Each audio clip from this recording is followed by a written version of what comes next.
அனைவருக்கும் வணக்கங்க. இப்போ நம்ம என்ன பார்க்க போகிறோம் அப்படின்னா, எல்லாரும் அளவெடுத்து ப்ளவுஸ் கட் பண்ணுற வீடியோ போட சொல்லிகிட்டே இருந்தாங்க. அதனால் இப்போ நம்ம அளவு ப்ளவுஸ் வச்சு நம்ம கட் பண்ண போகிறோம். ஃபஸ்ட்டு பேக் கட் பண்ணுறோம்.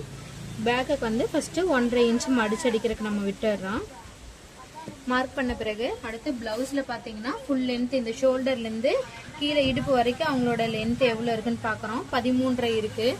அந்த 13.5 இன்ச்சை மார்க் பண்ணிவிட்டு மேலே ஒரு 1/2 இன்ச் வந்து ஷோல்டர் ஜாயின் பண்ணுறதுக்காக ஃப்ரண்ட்டும் பேக்கும் ஜாயின் பண்ணுறதுக்காக ஒரு 1/2 இன்ச் விட்டுடுறோம்.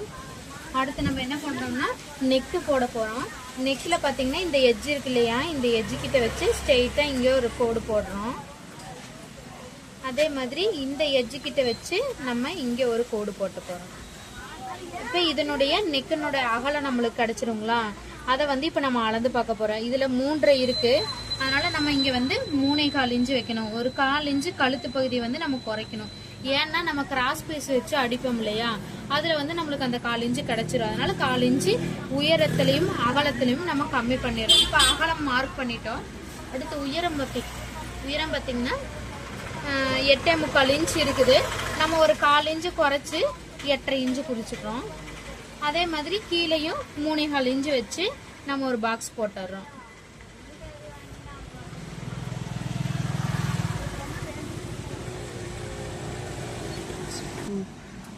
கஸ்டமர் வந்து இந்த நெக்கு தான் கேட்டிருக்காங்க. இது நம்ம கடைசியில் வரைஞ்சிடலாம். எப்படி இருக்குன்னு உங்களுக்கு நான் காமிக்கிறேன். அடுத்து நெக்கு வந்து நான் கடைசியில் காமிக்கிறேன். நம்ம ஃபோட்டோவில் காமிச்ச மாதிரி வரையணும். அதனால் நெக்கு மட்டும் கடைசியில் வரைஞ்சிக்கலாம். மீதியை நம்ம பார்க்கலாம். இப்போ அடுத்து பார்த்துட்டிங்கன்னா இந்த ஷோல்டர் எவ்வளோ இருக்குன்னு நம்ம பார்க்கலாம்.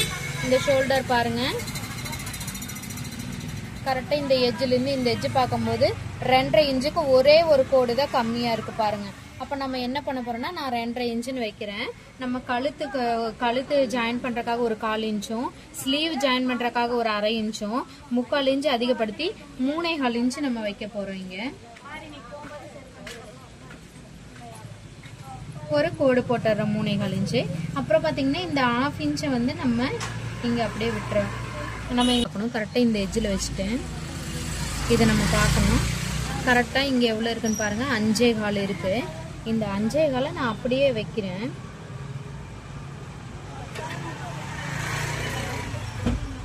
வச்சுட்டு லைட்டாக சும்மா ஒரு கோடு போடுறோம்.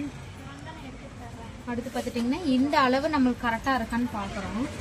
பாருங்கள் 8 இன்ச்சு இருக்குங்களா, இங்கே எவ்வளோ இருக்குன்னு பார்க்கணும். கரெக்டாக இங்கே 8 இன்ச்சு வந்துருச்சுங்களா, அப்போ நம்ம இங்கே கோடு போட்டுடலாம். நம்மளுக்கு கரெக்டாக வந்துடும். அதுக்கடுத்து பார்த்துட்டிங்கன்னா இங்கே ஒரு வளைவு போட்டுருங்க. என்ன பண்ண போகிறோம்னா செஸ்ட்டு பகுதி மார்பு சுற்றளவும் இடுப்பு சுற்றளவும் மார்க் பண்ண போகிறோம். அதை அளவு ப்ளவுஸவே வச்சுட்டு இங்கே வந்து ஒரு மார்க் பண்ண போகிறோம். அடுத்து இந்த கழுத்து பகுதிக்கிட்ட கரெக்டாக வச்சுட்டு இந்த ஹாம்கோல் சைடுக்கிட்ட இங்கே இப்படி லேசாக இழுத்து இங்கே ஒரு மார்க் பண்ண போகிறோம். நீங்கள் வேணால் இங்கே சும்மா வந்து இங்கே எவ்வளோ இருக்குன்னு நம்ம செக் பண்ணிக்கலாம். இவங்களுக்கு 8.25 வருதுங்களா, இந்த 8.25 இங்கே வருதான்னு ஒரு டைம் சும்மா செக் பண்ணிக்கலாம். கரெக்டாக 8.25 வருதுங்களா, ஓகேன்னா மார்க் பண்ணிக்கலாம். இல்லைன்னா அப்படியே கொஞ்சம் அட்ஜஸ்ட் பண்ணி கீழே பத்தலைன்னா கீழே போட்டுக்கலாம். ஹெச்சாக இருந்துச்சுன்னா கொஞ்சம் மேலே தள்ளி கோடு போட்டு நம்ம பார்த்துக்கணும். இப்போ இங்கே வந்து மேலே 2 இன்ச்சு, கீழே டாட் பிடிக்கிறதுக்காக ஒரு 3 இன்ச்சை விட்டுட்டு நம்ம இங்கே கோடு போட போகிறோம். இவ்வளோதாங்க, பேக் முடிஞ்சிருச்சு. அடுத்து வந்து நெக் எப்படி வரையுதுன்னு அடுத்த வீடியோவில் பார்ப்போம்.